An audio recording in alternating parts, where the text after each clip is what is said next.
مولاي صل وسلم دائما أبدا على حبيبك خير الخلق كلهم. بسم اللہ الرحمن الرحیم۔ آج ہمارا فقہ اکبر کا پہلا سبق ہے، ہم نے اس کی عبارت پڑھ لی ہے۔ اصل التوحید سے عبارت شروع ہوگی اور والقدر خیرہ و شرہ من اللہ تعالی والحساب والمیزان والجنۃ والنار حق کل تک یہ بات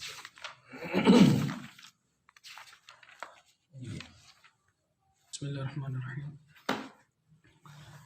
اصل التوحید وما یصح الاعتقاد علیہ یجب ان یقول آمنت باللہ وملائکتہ وکتبہ ورسلہ والبعث بعد الموت والقدر خیرہ وشرہ من اللہ تعالی والحساب والمیزان والجنۃ والنار حق کلہ۔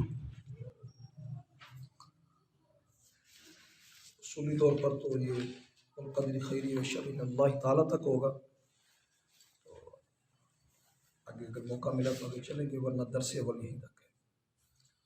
اصل التوحید، توحید کی اصل، پہلے یہ سمجھ لیا جائے کہ یہ کتاب علم کلام سے متعلق ہے، علم کلام سے متعلق ہے۔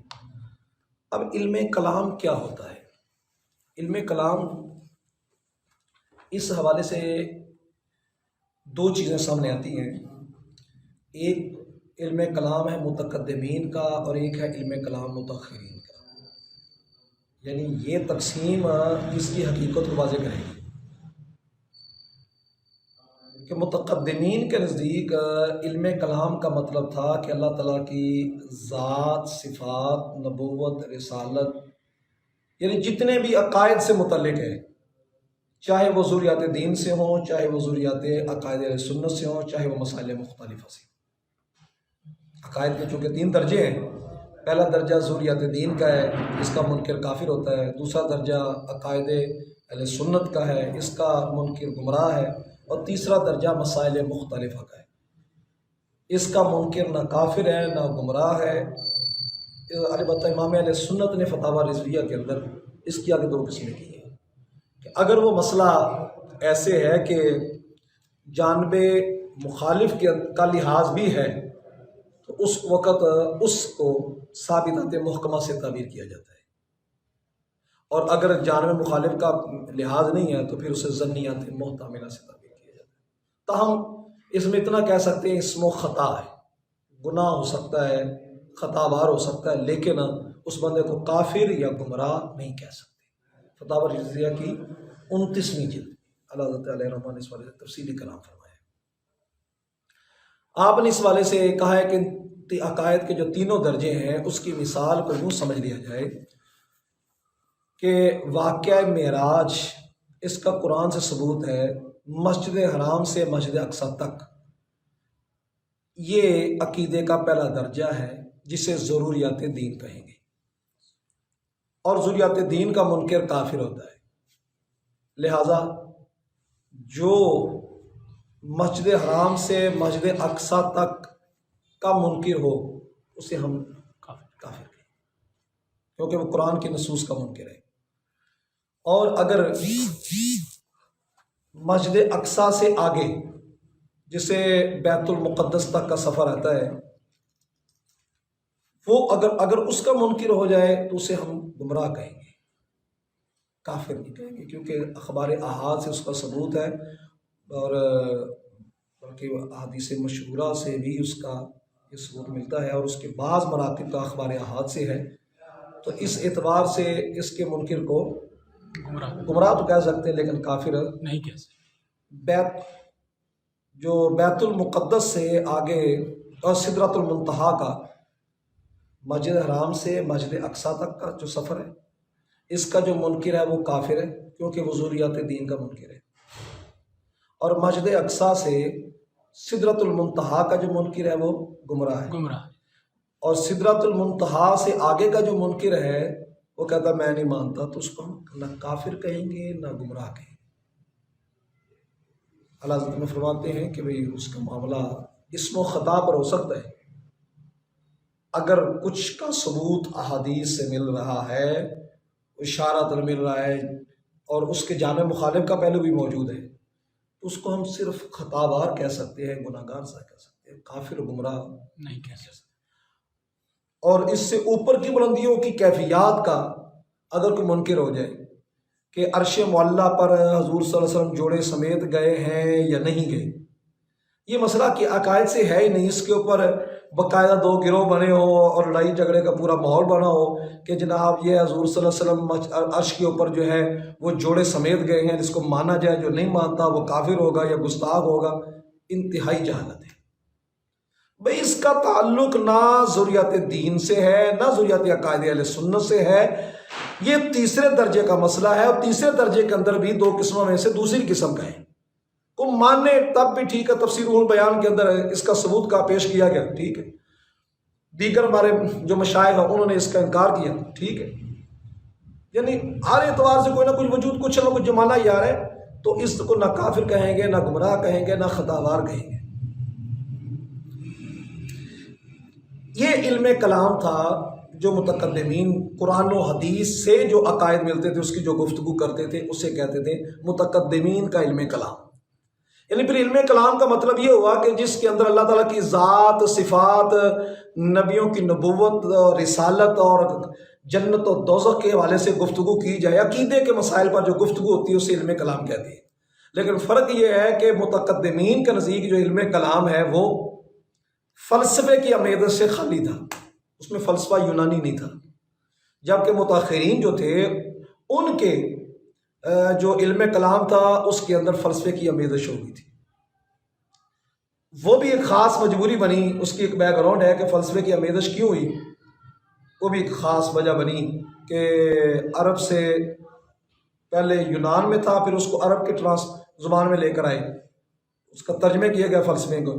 پھر جو دہری قسم کے لوگ تھے وہ مسلمانوں پر اعتراض کرتے تھے فلسفے کے زور پر، تو مسلمانوں نے پھر اس طرف توجہ کر کے پھر انہی کے دلائل کو انہی کے خلاف استعمال کیا۔ تو اب یوں چونکہ عقائد کے حوالے سے وہ اعتراض کرتے تھے، تو علم کلام جو متقدمین کا تھا اس کا تعلق بھی عقائد کے ساتھ تھا، تو مناسبت کی وجہ سے یہ دونوں آپس میں مل گئے۔ اب متاخرین کا جو علم کلام ہے اس کے اندر فلسفہ بھی ہے، اور وہ خاص مباحث جو قرآن و حدیث کی عقائد سے متعلق ہے وہ بھی شامل ہے۔ تو امام اعظم ابو حنیفہ رحمۃ اللہ علیہ کے دور کے اندر کافی فلسفے کی آمیزش کافی حد تک ہو چکی تھی، اور اس کے بعد آپ نے جو کتاب تصنیف فرمائی جسے فقہ اکبر سے کہا جاتا ہے، اور اس کی کئی اعتبار سے اسناد سے ثابت ہے کہ یہ امام اعظم حنیفہ رحمۃ اللہ علیہ کی کتاب ہے۔ اصل توحید کی اصل وما یصح الاعتقاد علیہ، اور جس پر اعتقاد رکھنا درست ہے۔ توحید کی اصل اور جس پر اعتقاد رکھنا درست ہے، یعنی اعتقاد کے اندر جس چیز پر اعتماد کیا جا سکتا ہے نا، اعتماد کرنا اعتقاد کے اندر، اعتماد جہاں درست ہو جائے، اس اعتبار سے بات کہی جا رہی ہے کہ توحید کی اصل اور جس پر اعتقاد کرنا درست ہے وہ کیا ہے کہ بندہ زبان سے کہے اور دل سے اس کی تصدیق کرے، این یقولا زبان سے کہے، آمنت باللہ، اب ایمان کا تعلق دل سے ہے، تو دونوں چیزوں کو کیسے اکٹھا کیا کہ زبان سے کہے میں اللہ پر اور فرشتوں پر اور تمام کتابوں پر اور تمام رسولوں پر اور مرنے کے بعد اٹھنے پر اور اچھی اور بری تقدیر پر جو اللہ کی طرف سے ہے اس پر یقین رکھتا ہوں۔ اب امام اعظم حنیفہ رحمۃ اللہ علیہ آپ نے اپنی کتاب کا آغاز بسم اللہ الرحمن الرحیم سے فرمایا، اور الحمدللہ اس کے شروع میں نہیں ہے۔ بسا کا سوال کرنے والا بھی خطا کر جاتا ہے کہ الحمدللہ سے مصنف نے اپنی کتاب کا آغاز نہیں کیا، یہ الزام ہوتا ہے، یہ سوال نہیں ہوتا۔ یوں کہنا چاہیے کہ مصنف نے اپنی کتاب کا آغاز بسم اللہ الرحمن الرحیم سے کیا، الحمد کا شروع میں ذکر نہیں آ رہا، تو اس کی کیا وجہ ہو سکتی ہے؟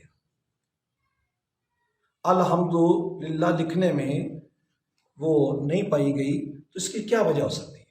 پھر آگے اس کا جواب دیا جائے. یعنی ایک سوال بھی کیا، ساتھ الزام بھی لگایا کہ مصنف اپنی کتاب کا آغاز الحمدللہ سے کیوں نہ کیا. ایسا نہ کہا جائے، بلکہ مصنف نے اپنی کتاب کا آغاز بسم اللہ الرحمن الرحیم سے کیا اور الحمدللہ کے الفاظ کا استعمال نہیں کیا، تو ایسا کیوں ہے؟ تو اس کا جواب یہ ہے کہ بسم اللہ الرحمن الرحیم یہ بھی در حقیقت اللہ تعالیٰ کی حمد ہے کہ اللہ وہ اس میں جلالت ہے. اور بلکہ امام اعظم حنیفہ رحمۃ اللہ علیہ فرماتے ہیں کہ اللہ اس میں جلالت ہے اور اس میں اعظم یہی ہے. اور آپ کا اس والے امام سی بابا ہے تو بعد کے بندے ہیں نا، آپ کا اس والے سے قول یہ ہے کہ اللہ اس میں جلالت ہے، علم مرتجل ہے جس میں تغیرات اشتقاقیہ کو دخل نہیں ہے. یعنی حقیقت میں ایسے ہی ہے، آل الہ سے نہیں ہے. جو قاضی بیضاوی جیسی شخصیات نے اس پر بحث کر کے پھر اعتراض کا نشانہ بنے کہ یہ مفہوم کلی ہے واجب الوجود، اور پھر اس کا اطلاق جو ہے وہ خاص ایک ذات پر آتا ہے مفہوم جزئی پر، پھر اعتراض کا نشانہ بن گیا. علامہ سعد تفتزانی جیسی شخصیت نے ان کا اعتراض کیا.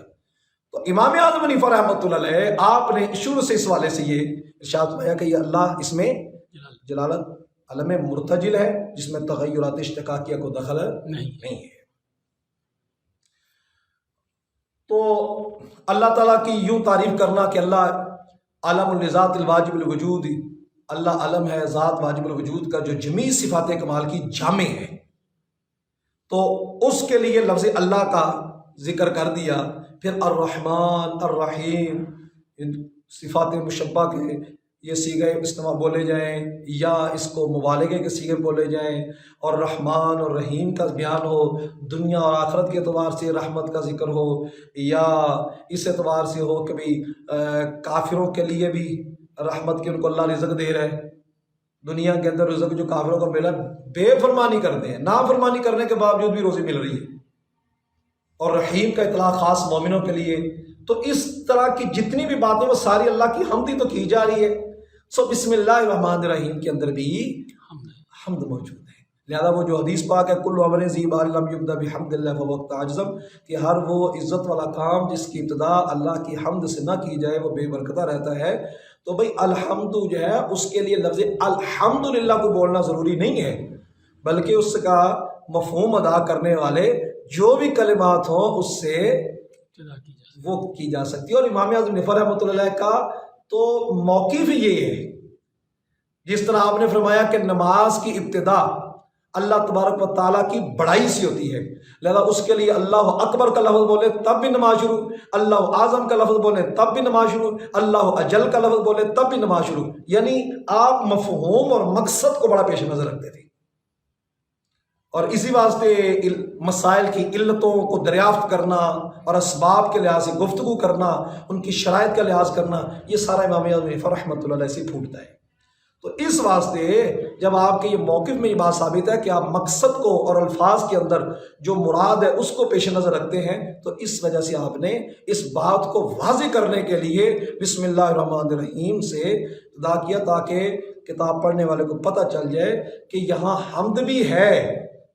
نہ لکھوں گا ذکر وہ جو لکھنے میں اگر الفاظ لکھ دیے جاتے تو یہ نقطہ آپ کا سمجھ نہ آتا جو آپ کی جو مراد تھی، اور جب نہیں لکھا تو پھر جستجو ہوئی کہ ایسا کیوں نہیں کیا، اس کے اندر کیا حکمت ہو سکتی ہے. اتنے بڑے تابعی بزرگ جو ہیں وہ جس قدر لکھ رہے ہیں تو اس کا کوئی نہ کوئی تو مقصد ہوگا. جو بسم اللہ الرحمن الرحیم لکھ دیا ہے، الحمدللہ کے لفظ کو نہیں لکھا. تو اس حکمت کو واضح کرنے کے لیے آپ نے بسم اللہ الرحمن الرحیم سے ذکر فرما دیا اور لفظ الحمدللہ کا ذکر نہیں. اصل التوحید ہی توحید کی اصل کے کئی معنی آتے ہیں، تو یہاں پر مراد ہے بیس، بنیاد، کہ توحید کی بنیاد. اب یعنی توحید کیا چیز ہے پہلے یہ اس پر بات ہو جائے، پھر اس کے اوپر کہ بھئی بنیاد کیا ہے، پھر وہ بات سمجھ آ جائے گی کہ توحید کی بنیاد. توحید کا مطلب ہے اللہ تبارک و تعالیٰ کو ایک ماننا، ایک قرار دینا. تو ایک قرار دینا کب ہوگا وہ تب ہوگا جب اللہ رب العزت کی ذات مقدس کو یا اس کے بتائے احکامات کو اور اس کی ذات اور اسماء اور صفات کو اور افعال اور احکام کو اپنی زبان سے یوں اقرار کرے کہ میں اللہ پر ایمان رکھتا ہوں، اس کے فرشتوں پر ایمان رکھتا ہوں، کتابوں پر ایمان رکھتا ہوں، رسولوں پر ایمان رکھتا ہوں۔ چونکہ چیزیں کافی تھیں تو اس کے اوپر ملا علی قاری رحمۃ اللہ علیہ نے جو گفتگو فرمائی ہے توحید کے حوالے سے وہ بڑی شاندار ہے۔ آپ فرماتے ہیں کہ توحید جو ہوتی ہے اس کی ایک توحید ہوتی ہے کہ علمی خبری، ایک توحید ہوتی ہے ارادی طلبی۔ جو ہوتی ہے نا توحید علمی خبری، اللہ تعالیٰ کی ذات اور صفات کے حوالے سے جتنی بھی معلومات ہوتی ہے، قرآن اگر خبر دے نا اللہ تعالیٰ کی اسماء اور ذات اور صفات کے حوالے سے، تو وہ توحید علمی خبری ہے۔ اور اگر قرآن اس حوالے سے یوں بات کو دعوت دے رہا ہو کہ اللہ رب العزت کے علاوہ کسی اور کو شریک نہیں بنانا، تو چونکہ یہ مقصود ہے کہ اسماء صفات یہ سب تو تم نے جان لیے، تو اب مقصود جو ہے، ارادہ جو ہے وہ آؤ اس طرح کہ اللہ کو ایک مانو، سجدہ ریز ہو جاؤ، اس کی عبادت کرو۔ تو اس کو کہتے ہیں توحید ارادی طلبی، توحید ارادی طلبی۔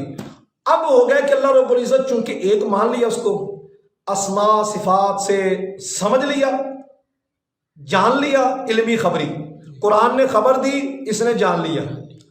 اب جاننے کے بعد پھر آگے مطلب کیا ہے؟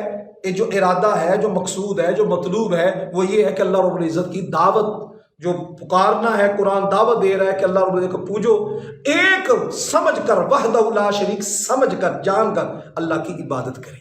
یہ توحید ارادی طلبی ہوگی۔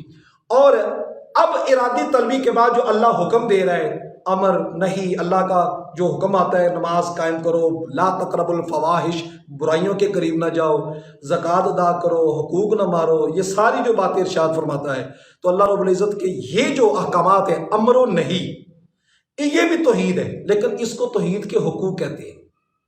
یہ حقوق توحید ہے کہ جب علمی خبری بھی ہو گیا، جان بھی لیا، سمجھ بھی لیا، پھر مان بھی لیا، ارادی طلبی بھی ہو گیا، اب تقاضا یہ ہے کہ امر و نہیں کو تسلیم کر، تاکہ توحید کے حقوق کو صحیح طرح تو ادا کر سکے۔ یہ توحید کے حقوق ہو گئے۔ اچھا، اب اس کے اوپر قرآن اس والے سے آگے بھی کوئی خبر دیتا ہے کہ جو توحید والے ہیں ان کی عزت ہوگی، اکرام ہوگا۔ تو وہ جو قرآن اس والے سے خبر دیتا ہے کہ ان کو جنت میں بھیجا جائے گا، اور جو نہیں ماننے والے ان کے لیے جہنم ہوگی۔ تو یہ جنت میں جانا ان کے لیے بالا خانہ ہے، اور وحور عین، یہ ساری باتیں جو ذکر آتی ہیں، تو یہ کیا ہے؟ کہتے ہیں یہ توحید والوں کے لیے اکرام ہے، اس کو توحید کی جزا ہم کہہ سکتے ہیں، جزائے توحید۔ تو اس اعتبار سے چار چیزیں ہوگی، اسماء و صفات اس کے اعتبار سے توحید ہو، یعنی اس کو اللہ رب العزت کو ماننا ہے اسماء کے اعتبار سے، ذات کے اعتبار سے، صفات کے اعتبار سے، تو اسے ہم کہیں گے علمی خبری، یعنی قرآن نے خبر دی، ہم نے اس کو جان لیا۔ پھر اس کے بعد ہوتا ہے کہ اب جس ذات کو جانا ہے نا، اس کی اب پوجا بھی کرو، ایک سمجھ کر، ایک مان کر، تو یہ ہوگی ارادی طلبی۔ اور جو اب امر و نہیں ہے، جو اللہ رب العزت فرما رہا ہے کہ جو جس ذات کی تم پوجا کر رہے ہو، اس کی بات بھی تو مانو، جس سے روکتا ہے اس سے روکو تو صحیح، تو اسے ہم کہتے ہیں حقوق توحید۔ اور اگلی بات یہ ہوتی ہے کہ جب یہ تمہارا یہ معاملہ ہو گیا، تم نے توحید کے حقوق ادا کر دیے، علمی خبری پر بھی عمل ہو گیا، ارادی طلبی پر بھی عمل ہو گیا، اور حقوق توحید بھی تم نے ادا کر لیے، اب اگلا سٹیپ کیا ہے؟ تمہارے لیے اکرام ہے، جنت تمہیں ملے گی، یہ جزائے توحید ہے۔ تو یہ اصل التوحید جو کہا گیا نا، اصل التوحید، توحید کی اصل، اس کے اندر آپ دیکھیں کہ اس کے اندر کتنی چیزیں آ رہی ہیں۔ یہ چاروں چیزوں کا وجود کیسے ہو رہا ہے؟ علمی خبری کے اعتبار سے بھی کہ اسماء و صفات اللہ رب العزت کی آمنت باللہ، اللہ تعالیٰ کی ذات کو تسلیم کرنا، یہ توحید علمی خبری کے اندر آ گیا۔ اور وملائکتہ وکتبہ ورسلہ، تو جب اللہ رب العزت کو یوں تسلیم کر لیا علمی اعتبار سے، خبری اعتبار سے، اور آمنتو کا لفظ جو اوپر لے کر آئے کہ یقین رکھتا ہوں، تو اب گویا کہ ایکسپٹ کر لیا اس نے کہ میں پوج رہا ہوں، میں اللہ کی بارگاہ میں سر بسجود ہو گیا ہوں، ایک مان کر۔ اب اس کی باری آ گئی کہ جو توحید کے حقوق ہے، جو امر نہیں، اللہ جس کو فرما رہا ہے اب ماننا پڑے گا. دیکھا ہے نہیں دیکھا، تم نے جانا ہے نہیں جانا، تمہارے علم و عقل میں آتا ہے نہیں آتا، ماننا پڑے گا. یہ حقوق توحید ہو گیا. اس کے آگے جتنی بھی آ گیا، ملائکہ آ گئے، کتب آ گئے، رسول آ گئے، اچھی اور بری تقدیر آئی، سارا کا سارا کیا آ گیا. اب یہ سارا کرنے کے بعد کیا ہوگا پھر؟ جزا ہوگی. والحساب والمیزان والجنت والنار حق کل، اسی کے اندر یہ چیز پائی جا رہی. تو یہ 4 قسم کی جو توحید کی 4 اقسام تھی، وہ چاروں کے چارے اس متن کے اندر اس یوں پائی جا رہی ہے. اور یہ مولا علی قاری کا کمال ہے کہ آپ نے پرو کر بات کو رکھ دی ہے. اس پر پھر ایک اعتراض اٹھتا ہے. سوال یہ ہے کہ آپ نے یہ بحث تو امام اعظم حنیفہ رحمۃ اللہ نے فرما دی اللہ تبارک و تعالیٰ کی وحدانیت کی، یعنی ڈائریکٹ اللہ کے ایک ہونے پر بات کی ہے، اللہ کے وجود پر دلائل نہیں دی ہے. حالانکہ وہ دور آپ کا جو تھا کیمونسٹ دہریے قسم کے لوگ تھے، وہ کہتے ہیں زمانہ ہی سب کچھ ہے. جس طرح ڈارون کا نظریہ ہے، وہ کہتے ہیں زمانہ ہی سب کچھ ہے، زمانہ گردش کھاتا رہا، پھر اس کے بعد وقت آیا اور پھر یہ وہ دھماکہ ہوا، دھماکے سے پھر یہ کیڑا بنا، کیڑے سے پھر یہ بندر، بندر سے انسان بن گیا. نہ آج کے بندر انسان بن رہے ہیں، نہ کیڑے بندر بن رہے ہیں. تو یہ وہ ایک دھماکے کی پیدائش کو دنیا بنا دیا کہ یہ پورا جو نظام چل رہا ہے، یعنی اتنا اعلیٰ نظام بڑے پروسیجر سے چل رہا ہے. 365 دنوں میں سورج کا اپنے نظام سے پورے آؤ تاؤ سے چلتا، سورج کی نہ روشنی کم ہوئی، نہ چاند کی روشنی میں کمی آئی. یہ سارا نظام کو چلانے والی ذات ہے جس کو اللہ کہتی ہے. اب وجود کے اوپر دلائل نہیں دیے.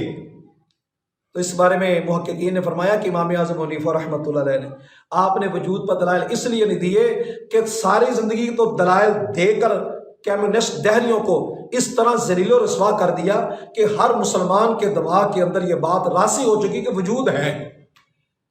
دلائل سے امام اعظم حنیفہ رحمۃ اللہ نے نمایا. حتیٰ کہ آپ کے پاس ایک بندہ آیا اور بات یہ چلی کہ بھئی اللہ تعالیٰ کا وجود ہے تو ہمیں بتایا جائے. بادشاہ کی بارگاہ میں سوال اٹھا کہ بھئی اللہ کا وجود ہے تو بتائیں کہ اللہ سے پہلے کون تھا. نمبر 2، اگر اللہ ہے تو بتائیں اس کا رخ کس طرف ہے. نمبر 3 کہ اگر اللہ ہے تو اس وقت کیا کر رہے ہیں. عقلی سوال جب اٹھائے بادشاہ کی مجلس میں تو ہلچل مچ گئی. ہوا یہ کہ آخر کار بادشاہ نے کہا اس کا حل کیا جائے. لوگوں نے بتایا کہ ایک بندہ ہے، نوجوان ہے، نعمان بن ثابت اس کا نام ہے، جسے ہم آج امام اعظم ابو حنیفہ رحمۃ اللہ کہتے ہیں. وہ اس مسئلے کا حل کر سکتے ہیں. ان کو بلایا گیا، انہوں نے کہا بھی ٹھیک ہے، جواب ملے گا اسے. جس طرح یہ نے سوال کیے ہیں وقت طے کر لیا جائے اور خاص وقت پر یہ بندہ آ جائے، وہاں پر سٹیج لگے، ممبر لگ جائے اور وہاں پر میں اس سوالوں کا جواب دوں گا. جب میں غفیر ہو گیا امام اعظم حنیفہ رحمۃ اللہ بھرے مجمع کے اندر اس سوالوں کو جواب کس طرح دیے.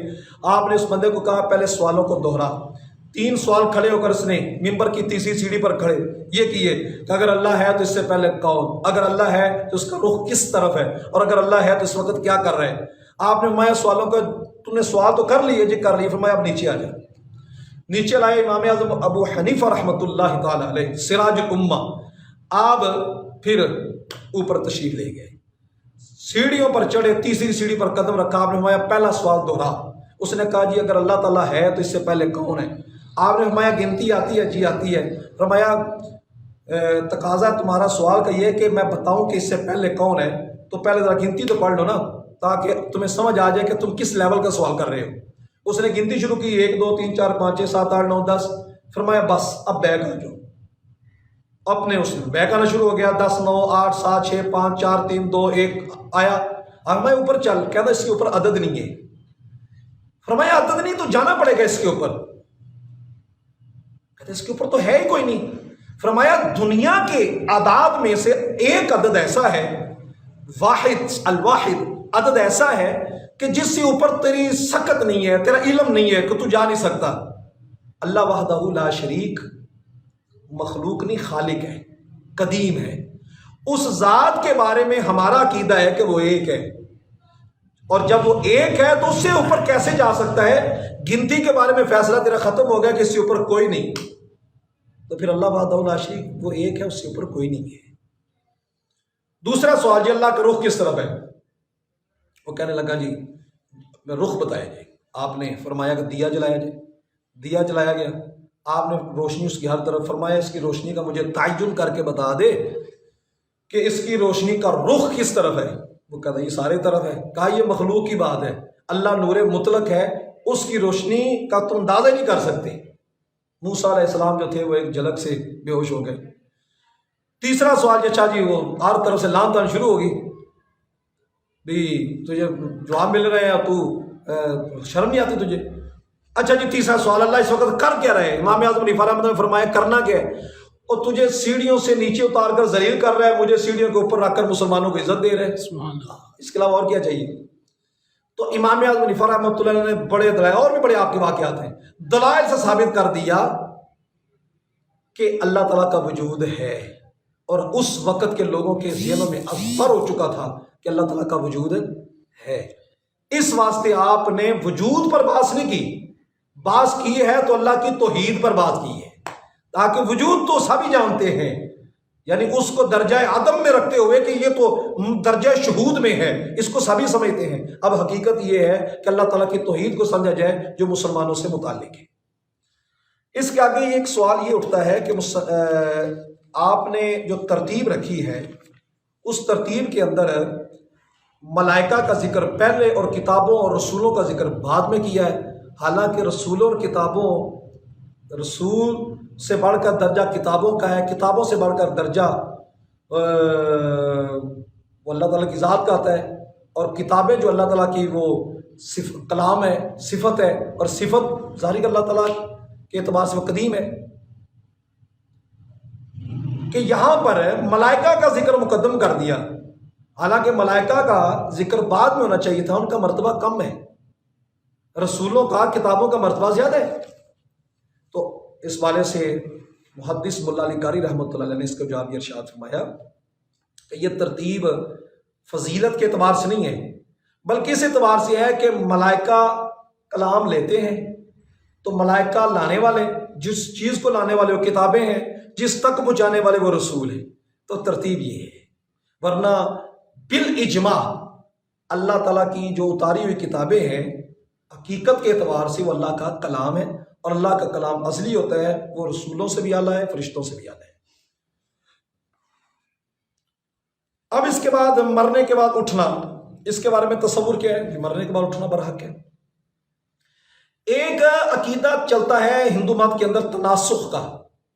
تناسخ کہتے ہیں کہ ایک بدن کا دوسرے بدن میں کنورٹ ہو جانا، بدل جانا، آوا گون، جونی چکر جسے ہندو لوگ کہتے ہیں، وہ کہتے ہیں جب بندہ مر جاتا ہے تو اس کی جو روح ہوتی ہے، آتما، وہ کسی نہ کسی اور جسم کے اندر متغیر ہوتی ہے، اور 7 جنم تک وہ چلتا ہے، یہ پروسیجر ایسا۔ ہمارا مسلمانوں کا عقیدہ یہ ہے کہ ایسا نہیں ہوگا۔ ہم پر اعتراض بعض لوگ کرتے ہیں کہ قرآن میں آتا ہے کلما ناضجت، جب کبھی ان کی کھالیں جل جائیں گی، کلما ناضجت جلودہم، جب ان کی کھالیں جل جائیں گی، بدلناہم جلودا، تو ہم ان کی کھالوں کو اس کے علاوہ غیرہا، جلودا غیرہا، اس کے علاوہ کھالوں سے بدل دیں گے۔ تو دیکھا ایک بدن کا دوسرے بدن سے بدلنا، ہم کہیں گے ایسا نہیں ہے، یہ ایسے ہی ہے کہ روح وہی ہے، بدن جو تبدیل ہو وہ اس کے بدن کی ماہیت تبدیل نہیں ہو رہی، بلکہ جس طرح سردیوں کے اندر وہ جسم کے اوپر کھال سے اترتی ہے نا، وہ اس اعتبار سے۔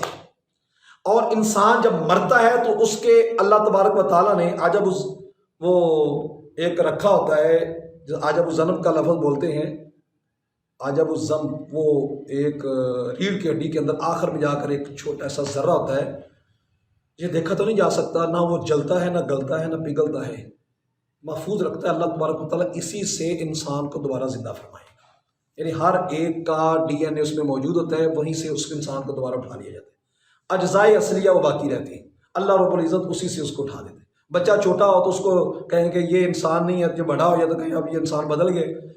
چھوٹا، بوڑھا، جوان ہونا، یہ سارے اوصاف ہیں، اجزائے اصلیہ اس کے باقی ہیں، اور قیامت کے روز اسی اعتبار سے پوچھ گچھ ہوگی۔ وہ جاتا ہے جہنمی کی داڑھ وہ اود پہاڑ کے برابر ہوگی، تو جہنمی خود بھی بڑا ہوگا، عذاب دینے کے لیے اس کو بڑا کیا جائے گا تاکہ اس کے جسم کے اندر زیادہ سے زیادہ شدت ہو عذاب کی۔ مرنے کے بعد اٹھنا بھی برحق ہے، عقائد میں سے ہمارے اچھی اور بری تقدیر جو اللہ کی طرف سے ہے، اس والے سے ہمارا عقیدہ ہے۔ تو اب یہ ہمارا سبق کا آخری حصہ آ گیا، اس والے سے قبلہ استاد گرامی علامہ عبدالحکیم شرف قادری رحمۃ اللہ علیہ، آپ نے جو مسئلہ سمجھایا، اور آپ نے فرمایا کہ یہ تقدیر کے والے سے فرمایا کہ مجھے یہ بات علامہ طامن بن دیالوی رحمۃ اللہ علیہ نے سبق کے دوران سمجھائی تھی تاکہ عقیدے کے مسئلے کو صحیح طرح سمجھا جا سکے۔ آپ فرماتے ہیں کہ بھئی پہلے تو یہ سمجھ لیں کہ تقدیر کی چند قسمیں ہیں، جسے تقدیر معلق، تقدیر مبرم اور تقدیر شبہ مبرم کے نام سے تعبیر کیا جاتا ہے۔ تقدیر معلق، اللہ رب العزت جو ہے وہ تقدیر کو ایسا فرما دیتا ہے کہ معلق ہے کہ دعائے خیر ہوگی بدل جائے گی، اچھا کام کرے گا بدل جائے گی، نیکی کرے گا بدل جائے گی، اسے اللہ تبارک و تعالیٰ خود بدلنے کے لیے رکھ دیتا ہے۔ اور تقدیر مبرم، اس کو اللہ رب العزت ایسا لکھ دیتا ہے کہ یہ بدلتی نہیں، وہ ایسے ہی ہوگا جیسے اللہ نے وعدہ کر دیا اور اللہ اپنے وعدے کے خلاف نہیں کرتا۔ تقدیر شبہ مبرم ایسی ہوتی ہے کہ قضائے شبہ مبرم ایسی ہوتی ہے کہ دیکھنے والا تو جس کی نظر جاتی ہے وہ سمجھتا ہے کہ شاید یہ بدلے گی نہیں، لیکن اللہ کے علم میں ہوتا ہے کہ یہ بدل جائے گی۔ جو حضور غوث پاک رضی اللہ تعالیٰ نے فرمایا نا قصیدہ غوثیہ کے اندر، میں اس تقدیر سے بھی جھگڑتا ہوں جو بدلتی نہیں ہے، اس کا مطلب یہ نہیں ہے کہ مبرم سے جھگڑتے ہیں، وہ جھگڑنا بھی وہ نہیں ہے، بلکہ وہ ایسا ہی ہے کہ جیسے اللہ کی بارگاہ میں انتہائی عاجزی کے ساتھ وہ عرض و نیاز کرنا آتا ہے نا حدیث پاک میں، کچا بچہ وہ اپنے والدین کے حق میں جھگڑے گا تو کیا وہ جھگڑنا جائز ہے؟ یہ ایک انتہائی عاجزی کا اور منوانے کا ایک انداز ہے جسے مجادلہ سے تعبیر کیا جاتا ہے۔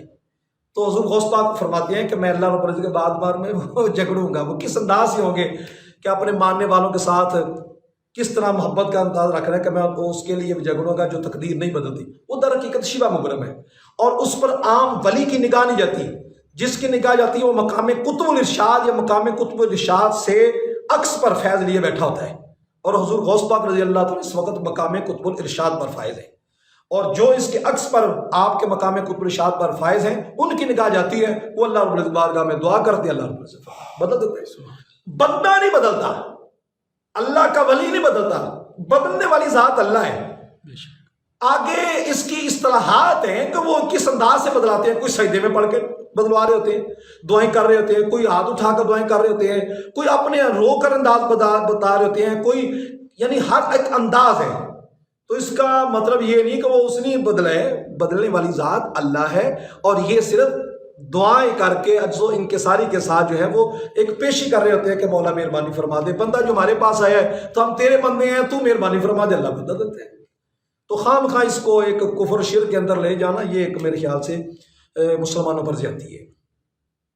تو آپ نے جو اس والے سے فرمایا، وہ علامہ طامن دیالوی صاحب رحمۃ اللہ علیہ کے والے سے قبلہ استاد گرامی شرف ملت رحمۃ نے فرمایا میں سوچتا تھا کہ بھئی یہ اگر کسی نے برائی کرنی ہے اور اللہ نے لکھ دی ہے تو بندہ بدل کیسے سکتا ہے، اور اگر اچھائی کرنی ہے تو بندہ اس اچھائی کو اگر برائی کر کیسے سکتا ہے؟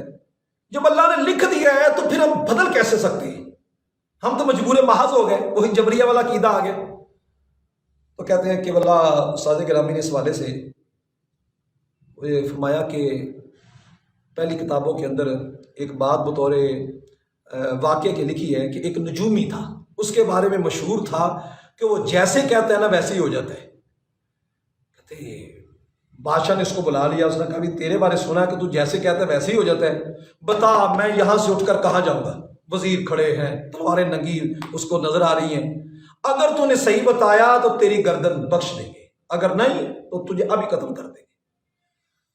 وہ کہنے لگا نجومی، واقعہ ہے نجومی کہنے لگا بادشاہ سلامت میری گردن اتنی سستی نہیں ہے، تو آپ یوں کریں کہ ایک مجھے کاغذ اور قلم دے دیں، میں اس کے اوپر لکھ کر آپ کے کسی بااعتماد وزیر کو دے دیتا ہوں، کاغذ بند رہنے دیں، آپ نے جو کرنا ہے سو کریں، اگر وہ سچا ہوا تو بخش دیجیے گا، اگر جھوٹا ہوا تو قتل کر دیجیے گا۔ بادشاہ کہا یہ بالکل ٹھیک ہے، فوراً کاغذ قلم آ گیا، اس نے لکھ دیا، لکھنے کے بعد کاغذ بند کر کے وزیر کو پکڑا دیا۔ پھر اس کے بعد بادشاہ نے اچانک محل کے اندر ممکن ہی نہیں تھا، بادشاہ نے کہا یہ مغربی دیوار جس کو توڑ دو، وہ مغربی دیوار کو توڑ دیا گیا۔ بادشاہ دوسری طرف اترا تخت سے اتر کر کھڑا ہو گیا اور کہنے لگا لاؤ ذرا کاغذ کو لائے گا تو اس کے اوپر لکھا ہوا تھا کہ بادشاہ سلامت تخت سے اتر کر جائیں گے اور مغربی دیوار کو اس سے پہلے توڑوائیں گے۔ کہ سازے گرامی فرمانے لگے کہ یہ بلا تشبیہ و تمثیل، کہ جس طرح کے نجومی کا معاملہ ہے وہ سچے ہیں جھوٹے وہ الگ بات ہے، بات کو سمجھانے کے لیے کہ اللہ رب العزت نے لوح محفوظ میں جو لکھ دیا ہے اللہ اس کا پابند نہیں ہو گیا یا ہم اس کے پابند نہیں ہو گئے. اللہ رب العزت نے جو ہم نے کرنا تھا نا، اچھائیاں کرنی تھی یا خدا نخواستہ برائیاں ہم سے ہونی تھی، اللہ رب العزت نے وہ لکھ دیا ہے کہ یہ جو بندہ پیدا کر رہا ہوں اپنے علم ازلی کے مطابق اللہ رب العزت نے لکھ دیا کہ یہ بندہ اچھائی کرے گا یا برائی کرے گا. وہ اللہ نے لکھ دیا. لکھنے سے بندہ مجبور نہیں ہوا، بلکہ جو ہم نے کرنا تھا وہ اللہ جانتا تھا، جس طرح نجومی جانتا تھا. تو یہ تقدیر کے حوالے سے بڑی مطمئن کرنے والی بات ہے کہ انسان جو پریشان نہیں ہوتا. بندہ سمجھتا کہ میں اپنی مٹی کو سدھاروں، میں اپنے باطن کو سدھاروں، میرے اندر پرابلم ہے. جب میں کلیئر ہو گیا تو جو اللہ رب العزت نے میرے بارے میں جانا تو وہی لکھا، میں اپنے آپ کو سیدھا کر لوں تو معاملہ سیدھا ہی سیدھا ہے. اللہ تبارک و تعالیٰ حضور کے صدقے ہمیں علماء حق کے ساتھ متعلق رہنے کی توفیق عطا فرمائے.